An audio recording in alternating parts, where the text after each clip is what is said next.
Warisan budaya ini telah diakui dunia.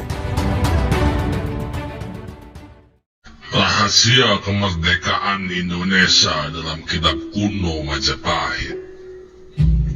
Siapa sangka kunci kemerdekaan Indonesia ada dalam sebuah kitab kuno dari zaman Majapahit. Pada tahun 1945, Perang Dunia II berujung kemenangan sekutu dan kekalahan Jepang di Asia Pasifik. 3 bulan sebelum bom atom Hiroshima, BPUPKI, Panitia Persiapan Kemerdekaan Indonesia terbentuk. Mereka berkejaran dengan waktu, karena Belanda yang membonceng sekutu dapat merebut kembali Nusantara jika wilayah ini dianggap rampasan perang dari Jepang. Tak ada jalan lain, Indonesia harus segera berdaulat. Namun, menyusun konsep negara sebesar dan seberagam Indonesia tidaklah mudah. Untungnya, kitab Sutasoma dari abad ke-14 memberi kita semboyan Bhinneka Tunggal Ika, sekaligus kunci keberhasilan kemerdekaan kita.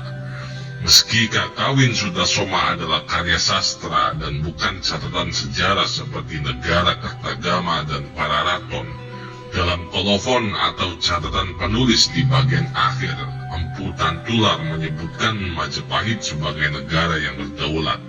Dan itu bukan utopia, apalagi khayalan, karena Majapahit benar-benar eksis didukung bukti-bukti sejarah yang tak terbantahkan. Nah, Bhinneka Tunggal Ika dari Majapahit lalu diserap pendiri bangsa dan ditarik ke lingkup yang lebih luas. Tidak hanya sebatas agama, namun juga mewakili beragamnya suku, bahasa, dan kebudayaan di Indonesia. Yang menarik, Insinyur Soekarno memperkenalkan kata suku yang berarti kaki dalam bahasa Jawa. Ibarat lipan yang badannya satu tapi punya banyak kaki atau suku. Jadi, meski kita berbeda dalam banyak hal, kita tetap satu sebagai bangsa Indonesia. Nah, selain semboyan Bhinneka Tunggal Ika, ternyata Majapahit banyak menginspirasi kemerdekaan kita. Mari kita telisik satu persatu. Konsep negara kebangsaan. Dalam sidang BPUPKI pada 29 Mei tahun 1945, Muhammad Yamin menyebut bahwa negara yang akan mereka bentuk sebenarnya adalah Indonesia ketiga. Karena Indonesia pertamanya adalah Sriwijaya dan yang kedua adalah Majapahit. Saat Insinyur Soekarno menggulirkan gagasan negara kebangsaan atau nasionalis stat, beliau pun menegaskan bahwa kerajaan Sriwijaya dan Majapahit adalah model yang hendak dicontohnya. Tentu ini lebih luas lagi dari sekedar wilayah Hindia Belanda.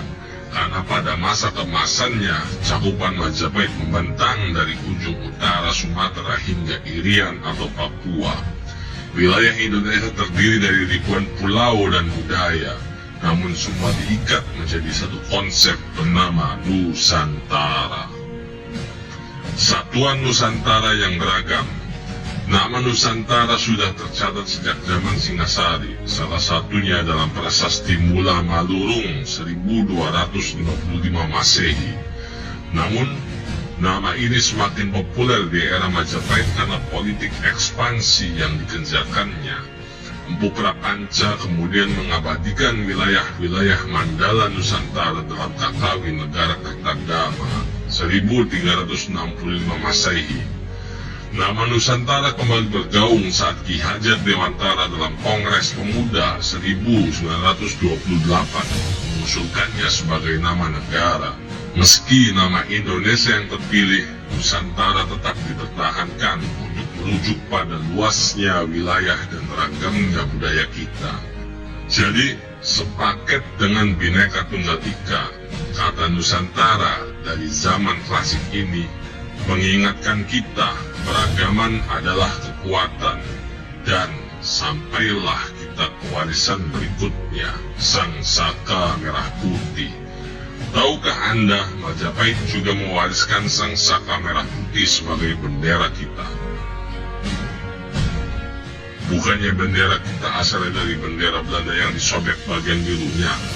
Ya, bisa juga, tapi tanpa legitimasi dari sejarah Majapahit, bendera kita mungkin ditolak di dunia internasional karena terlalu mirip dengan Monaco yang sudah menggunakannya sejak 1881. Untungnya, Indonesia bisa membuktikan bahwa merah putih sudah digunakan lama di Nusantara, minimal sejak 1294 Masehi.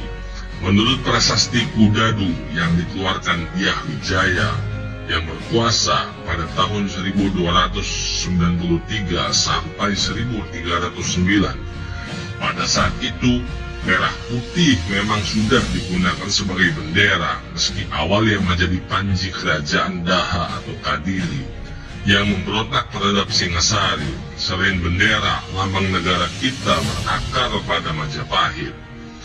Garuda berjuang untuk merdeka. Kisah Garuda yang membebaskan ibunya dari penjajahan para ular banyak dipahatkan di candi-candi era Singasari dan Majapahit. Misalnya Candi Kidal, Candi Suku, dan Candi Ceto yang mengusung tema ruat. Kisah Garuda mengusung spirit yang sama dengan para pahlawan yang berjuang membebaskan Indonesia dari penjajahan. Maka ketika panitia PPKI bersidang pada 18 Agustus 1945 guna menyusun UUD 45 sebagai konstitusi Indonesia, mereka pun menetapkan Garuda Pancasila sebagai lambang negara kita. Jadi, apa gunanya kemerdekaan Indonesia dikait-kaitkan dengan Sriwijaya dan Majapahit? Kita tidak boleh lupa, berkat adanya Sriwijaya dan Majapahit, para pendiri bangsa berhasil membuktikan kepada dunia bahwa Indonesia bukanlah wilayah tak beradab yang ditemukan dan diperadabkan oleh Belanda sehingga berhak dikuasai para kolonis, seperti yang terjadi di Amerika dan Australia. Justru eksistensi Majapahit sebagai kerajaan berdaulat dalam kitab Sutasoma menjadikan bangsa kita punya sejarah sebagai negara yang berdaulat. Jadi, sebagai bangsa berdaulat yang dianeksasi dengan paksa oleh bangsa lain, Indonesia berhak menuntut dunia untuk mengakui kemerdekaannya. Disinilah pentingnya kita punya kesadaran sejarah. Majapahit yang menjadi klimaks dari rangkaian sejarah klasik kita adalah jangkar Indonesia pada kejayaan masa silam. Namun, tak usah lagi kita mengharapkan bangkitnya kembali kejayaan Majapahit. Ia telah hadir di sini saat ini sebagai Indonesia. Dan tidak perlu juga kita mengganti ideologi dan dasar negara dengan yang lain, karena yang kita punya saat ini adalah yang terbaik. Merdeka!